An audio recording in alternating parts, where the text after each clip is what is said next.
Hello friends, welcome to the channel. Bob here, and as you can see the sun's just coming up over the lands of Wurm, and I thought I would kind of update you on my farm to see, let you know how things are going. Generally, pretty well actually, but I'll come to that in a sec. I'm still kind of working on, kind of got my fruit tree border that I'm working on, my olive tree, what would you call it, lane up to the house. It's still on the go. I haven't really done much of any of this kind of stuff. It's all been about the animals really recently. I'm not sure how it works. I'm not sure if better in first person here. But what I have done is I've planted a few fruit trees outside of the border here on the step where there weren't any trees at all. Because when I examined I'm sure when I examined the lemon tree once, it said lemon trees will kind of spread quite quickly on their own. You know, they'll self-seed or whatever and spread. That hasn't happened yet. The only ones that are there are ones I planted still. There haven't been any spreading, so I'm not sure if that's true of trees that you plant yourself. Certainly the lemon trees within my border that I've planted have not spread. So yeah, maybe that's only for the trees that are kind of, you know, spawned into the world or whatever, and not ones that we plant ourselves. But I'm leaving them there just to, I mean, the thing is, if nothing else, if they don't spread, which I don't necessarily want them to, just an experiment, but if they don't spread, then yeah, at least there's a tree or two dotted around. Yeah, but from a building's the same, and everything else is pretty much the same. But what I am going to show you today is some of the animals I've got. So first of all I should say that you're probably surprised that it's autumn again. I was quite surprised. I guess it changes so quickly that within any real life, in any real world season, you get a number of the same seasons like within the game. But for some reason I kind of thought that the seasons in the game followed the real world seasons, and I always find that really cool. But it doesn't. You know, a season in the game is much quicker than a season in in the real world. I'm not quite sure why I thought that. Maybe because I just like the idea of it. I thought it'd be cool. But winter has come and gone, and I think we're back around to kind of nearing autumn again, which means that we're going to get some winter again shortly. I know that a lot of people don't seem to like winter in the game, or on the forums anyway. They don't like the snow, but I love it. You know, I wish it was winter. I wish it followed the seasons in the real life, but there you go. But yeah, but secondly, what I need to do is thank a player called the Gaming Dutchman, or Gaming Dutchman. He gave me a few animals to get started with, and I thought I would kind of show you how my kind of breeding process is going. He gave me a couple of horses, aged fat dance ebony, who's the male, and aged fat, strong warrior, who's the female. And I've had some success. Here's adolescent Pickfaith. I don't think you can rename the pets from what I can tell, which is a bit of a shame. But the names that they generally get chosen are pretty good. So Pickfaith is very small, very young. It will fight fiercely. It's unusually strong-willed. I'm not quite sure what these descriptives mean. I think that people try to breed horses and stuff like with certain traits. I need to kind of look and see what they mean. But that's Pickfaith. And just over here, I've got a couple more horses as well. Horses, a couple more horses. That's my London Cockney coming out there. Hard Lightning, who's an adolescent now. That was my first one. And Ozzio Wild, or Ozzio Wild, who is was my second one. And it's pretty cool. It's a great moment when you breed your first animal. Proud parenting, even though I'm not really the parent, I'm the farmer, I guess. It's kind of it's when you experience moments like this in a game where I've said it before about this game and Project Gorgon, like why more people don't play these games, and the reality is you can kind of see why most people don't play these games.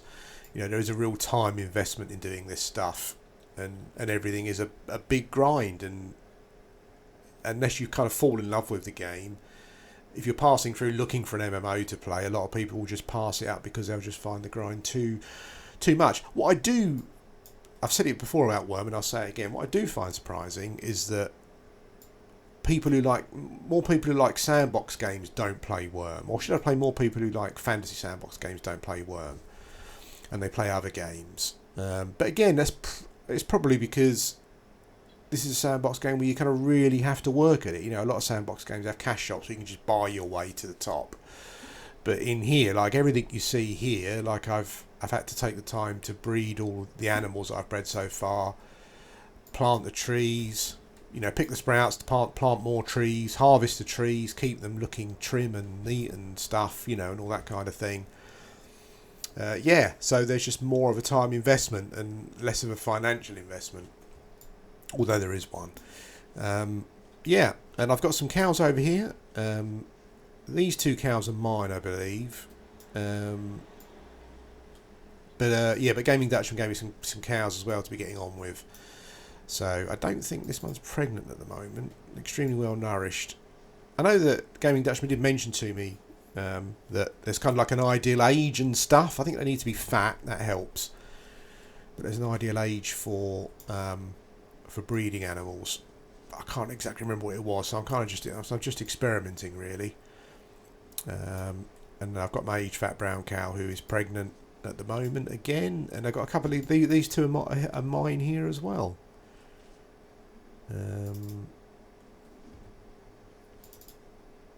Yeah.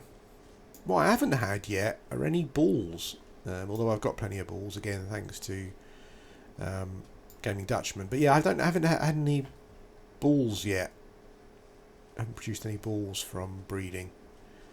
But we'll see how that goes. So yeah, so that's kind of how the breeding process is going, and it's been an enjoyable experience. Like I'm not sure if it's I guess if you're into Wurm, you log in every day and you play the game. You know, what I've been doing mostly is logging in, and just the game for me has been about increasing my animal husbandry. Essentially, I did buy some weapons and armor, and I was going to concentrate on increasing my combat skills, but it's mostly been about animal husbandry, raising that, and just kind of breeding my animals and looking after them and see how I get on. And it's it's really satisfying when it finally works. Sometimes an animal is pregnant and you come in the next day and it's not, so I'm assuming there's like a miscarriage goes on. I also had one of my cows died to miscarriage, or that's how it was, one that was in here that produced these 2. I'm assuming it was that because on the corpse in brackets it's kind of said miscarriage, so I'm guessing that's that's quite a sad moment as well when that happens. It's funny how these like polygonal animals can you know can incite can incite kind of different emotions in you. It's very weird, but then yeah, that's gaming, isn't it? That's why we love it so much. And that's it. I've been doing some animal stuff. I've managed to get my breeding. I managed to do some of the stuff that I was kind of wanting to do when I first started playing a game, thanks to Gaming Dutchman. My criticism really still stands, I'm afraid. You know, even though I've managed to do this through the generosity of another player, I still don't understand the mechanics or, you know, like the practices in place. Which means that if you're a new player and a new server comes out, unless you know exactly what you should be doing, you know, you're going to quickly fall behind a curve and reach a point where the only way to progress some things that maybe you want to do is interact with other players. And I'm not saying that it's a bad thing. I'm not saying that from a point of view of a solo player. As you know, I primarily am in MMOs. I'm just saying that from a point of view of that I don't understand why you wouldn't want to offer that experience to a new player of doing it themselves. So that criticism still stands, and I wouldn't have been able to do this without Gaming Dutchman, because despite my best efforts, I've found one female animal out in the wild since I started. That was a cow. I've done some exploration. I've travelled around the Harmony as much as I safely could. Now I've got horses, I'm kind of able to do that more safely because it's easier to run away from animals. But that's the reality of it. You know, it's difficult to do these things on your own. But there you go. If that's not if that's something that doesn't bother you, then that's fine. But seems to be a fairly big game mechanics oversight. But there you go.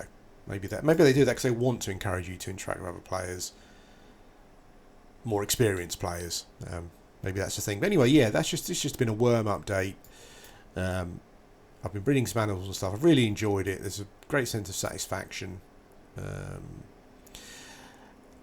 And I think it kind of seems to be what's missing from games that I'm playing, like more newer MMOs. When I say newer, I mean newer MMOs that are trying to be a bit more retro. It'd be interesting to see how Pantheon gets along. I imagine that's probably going to follow the EverQuest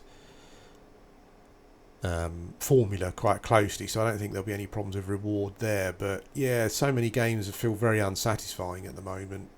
But Wurm is not one of them. Like not from like a loot perspective or an experience perspective, but just the satisfaction of doing this stuff that I've really enjoyed. Surprisingly, surprised myself. Anyway, thanks for watching, and I'll speak to you again soon.